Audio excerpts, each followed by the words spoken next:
everyone we see is a reflection of us. Are you a being of another planet? Are you an empath, a starseed? Are you from Sirius A or Sirius B? Maybe you're an Arcturian or a Lemurian. Maybe neither. Maybe you're an Earth being. Many possibilities. Are you one that follows the trends of space and galaxies and spaceports and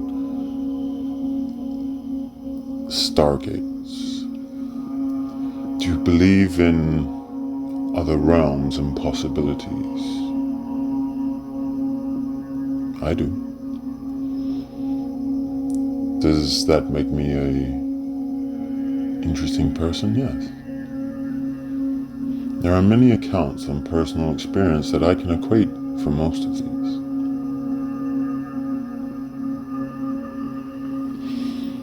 So if we do follow this ideology of space realms and galaxies,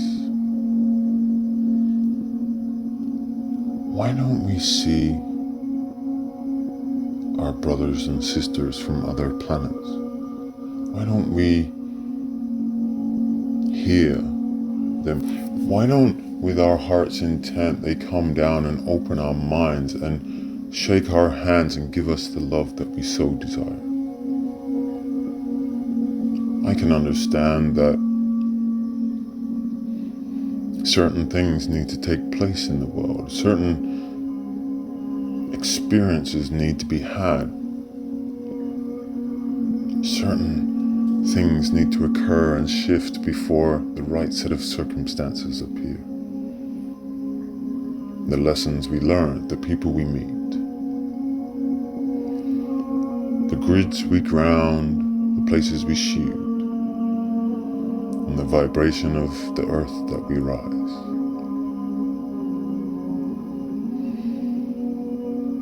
But if we truly desire it, why can't they come? I know all about the interference pact. I know all about the rules of the galaxy, of the guardians and the keepers.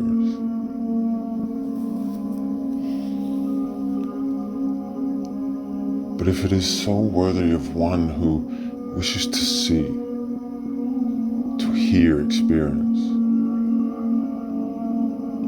why can't they come? Why don't they come? I know they are here in different dimensions that we cannot see. They are already here, I know. Is it that one must raise their vibration to a certain extent, remove all aspects of who they are just to become an enlightened being? I don't believe in that. That's too much. You lose too much of who you are in this earthly realm to become an enlightened being. To me, that's not wholesome. That's not learning. That's following a belief of cure of ailment. I listened to a podcast again that I mentioned in a prior video, and the gentleman said that he did not wish to reincarnate back into this earth. And to me, I felt sad for that man. I don't understand why you wouldn't. There is so much turmoil in this place, and it's difficult and hard for us all. But when you feel that radiance of love and light, and you feel that abundance flow through you, why would you not want to be a part of that change? Why would you not want to facilitate that? That is running away from a problem. What if this is what we're here for? Not to follow another trend or spiritual movement in the wrong direction that can easily be there without lacking. A lack of who we are. Is that the connection that we make between our physical body, our spirit, and our soul? Is that what it means to be grounded and connected to Mother Nature, to the environment, to all? Or is that just what is required of us? To witness and acknowledge the existence of self in the body form. And the beauty of who we are and who we have been created to be. There is beauty in that when you look in your own universe. We don't need to be spiritual beings of the highest, purest golden glow of white light and radiate golden auras and balls of power from our body. No, that's how cool that would be. I want to take you back to a movie called RoboCop. Some of us remember, some of us may not. And to cut a long story short, I want to highlight the emphasis of the human decision making, the human empathy or sympathy for a situation. Automated machines have none of that. They make tactical and critical decisions based on logic and algorithms. The human being, that's what we learn. We learn that feeling, that energy of sympathy and empathy. That's a powerful one. For you can understand the situation and why it occurs, or why it needed to occur, within the context of the normality. For you see, when you talk about situations like this, what comes to mind is always a negative doubt. Somewhere, someone will think, but what about if this happens? Or what about if that happens? And it tries to take you down a different direction. It tries to take you in a way of self-doubt.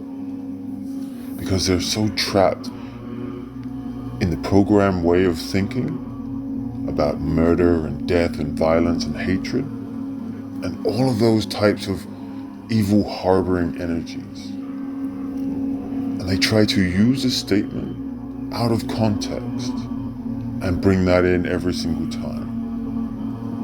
And it lowers the energy, the vibration. If you see, that is predictive programming or pre-selected programming. You don't know why you do it, it's just there, so you say it. There's a defense mechanism by the system.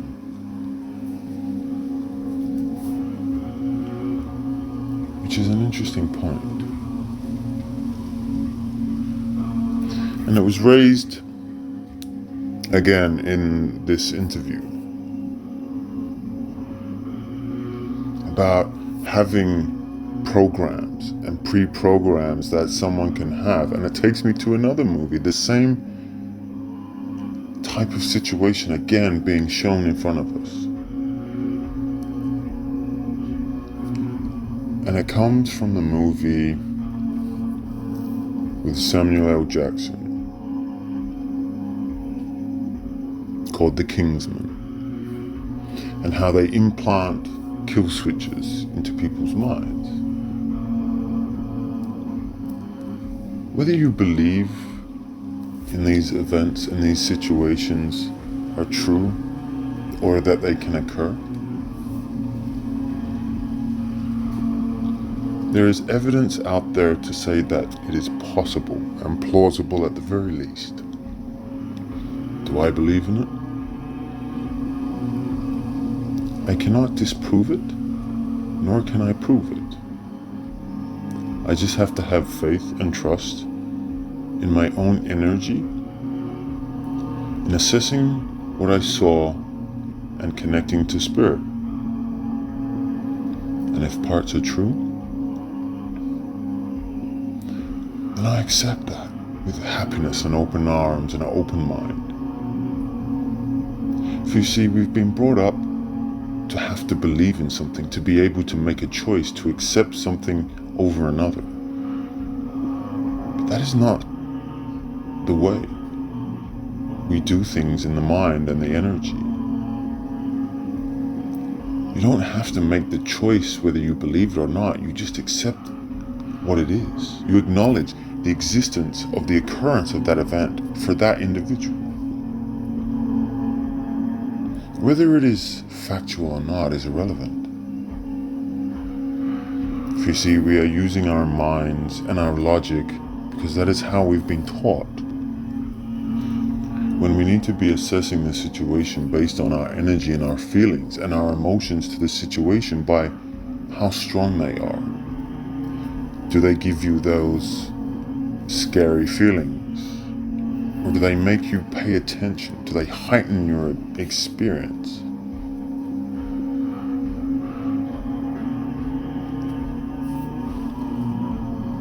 The world will always try to give you situations to make you stronger.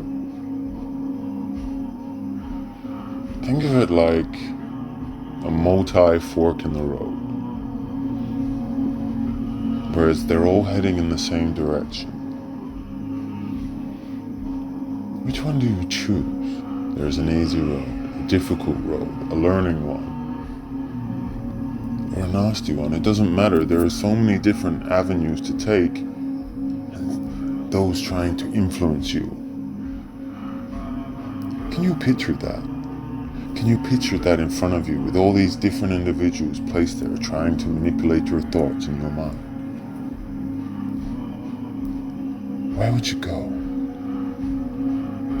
Use your energy, your emotions, your feelings. What would you do? Do you picture people there? Do you picture their faces? What do they look like? What environment is around there? Which one do you take? I'll tell you which one I took.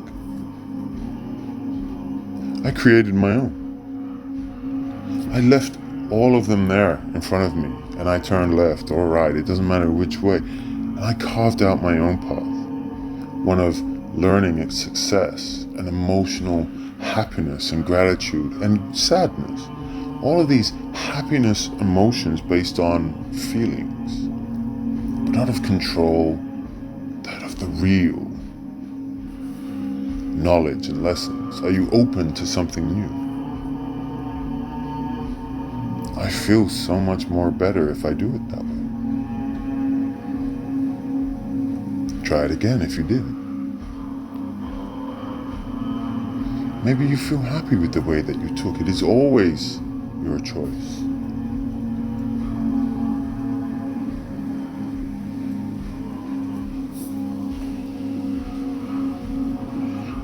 So these are the lessons and the things we learn and why we are here.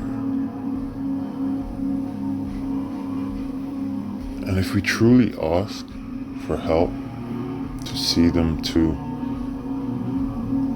turn on the on switch and let the good times roll, why can't they do it? And it's all about whether you believe that they have already done it.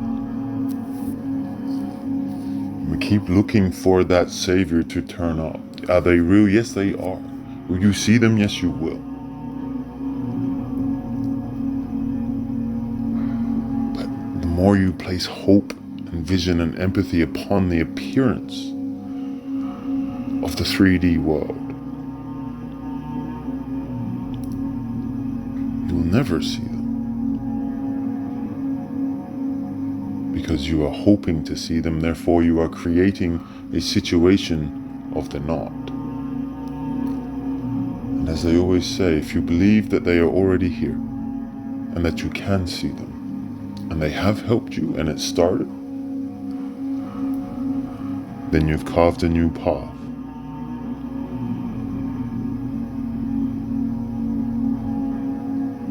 So with that, peace and love, take care.